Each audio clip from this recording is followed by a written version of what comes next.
Sr. Secretário-Geral da União Latina, Sr. Secretário de Estado das Comunidades, minhas senhoras, conheço pelo menos pelo telefone, digo muito bem, muitas nascei para a organização deste nosso encontro. Não sei porque é que conheci este prémio, a obra não é assim tão vasta como isso, mas talvez tenha sido porque muito insisti num problema, e agora vou fazer a minha intervenção comparativamente com o Sr. Secretário de Estado, com o problema da paisagem. Tão importante como a língua para a nossa identidade. Se a língua está bem, a paisagem está muito mal. E, portanto, os nossos esforços de criar uma identidade que seja de facto necessária para a existência, não de um povo e de uma cultura, porque um povo sem uma cultura, não. Enfim, tem que criar essa cultura, e acho que, portanto, a criatividade é fundamental na existência das coisas e na existência dos povos. Mas, portanto, eu vou principalmente dirigir este prémio a todos os problemas que se levantam com o problema da paisagem. Não podia ficar calado durante uma situação que me parece tão importante. Então, e ao mesmo tempo, se a língua é muito bem compreendida, a paisagem não é compreendida por ninguém. Ou por muito pouca gente, por determinadas pessoas e que todos os dias lutam por essa paisagem, em todos os campos. No entanto, ainda que caímos na terra, tudo o resto, tudo isto é muito bom e o resto é paisagem.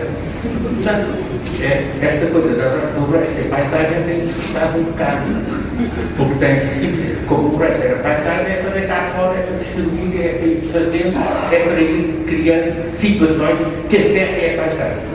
Agora, desculpa-me agora também ir buscar assim umas coisas um pouco escolares, mas que a paisagem, no fundo, é a segunda natureza já falada pelo Cícero, em que dizia, há uma primeira natureza, que é a natureza primordial de tudo, que é considerada natural. Há uma segunda natureza que é manipulada pelo homem. Ora, essa natureza manipulada pelo homem e pelo homem é, de facto, a paisagem. A paisagem se transforma continuamente em cada tempo. Portanto, a herança que temos é de uma paisagem. Também, além de ter uma herança que é uma língua. E agora, se a língua se expande, se interpela com o mundo constantemente, e deve interpelar, porque a língua também está ao serviço da humanidade, a nossa paisagem tem que fazer o mesmo. Tem que ter a mesma compreensão, porque também está ao nosso serviço como identidade cultural própria, como está também ao serviço da humanidade. Portanto, o grande problema atual, evidentemente, e começa pela nossa responsabilidade de ter com cultura uma determinada paisagem, o que é que vamos realizar, qual é a nossa posição para isso. Portanto, a primeira coisa que temos de fazer é conhecer a nossa paisagem que não é conhecida. Todos os dias mostram que grandes desconhecimentos de entidades e de responsáveis muito grandes sobre o problema da paisagem. No entanto, é necessário dizer que a nossa paisagem é uma herança que recebemos de um trabalho de gerações sucessivas, de um trabalho inteligentíssimo e também de um trabalho que conduz a uma estética própria. Portanto, podemos dizer que a nossa paisagem é tão diversificada, é um encontro com a biodiversidade agora tão falada. Mas não se pode escamotear como o dia da biodiversidade. Tem que ser o dia da biodiversidade, é o dia da paisagem.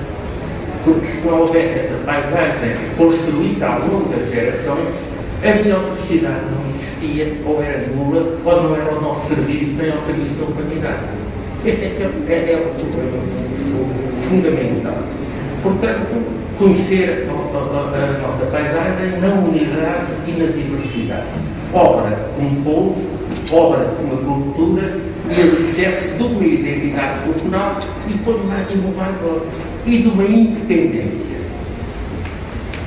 Que não seja apenas uma independência figurativa.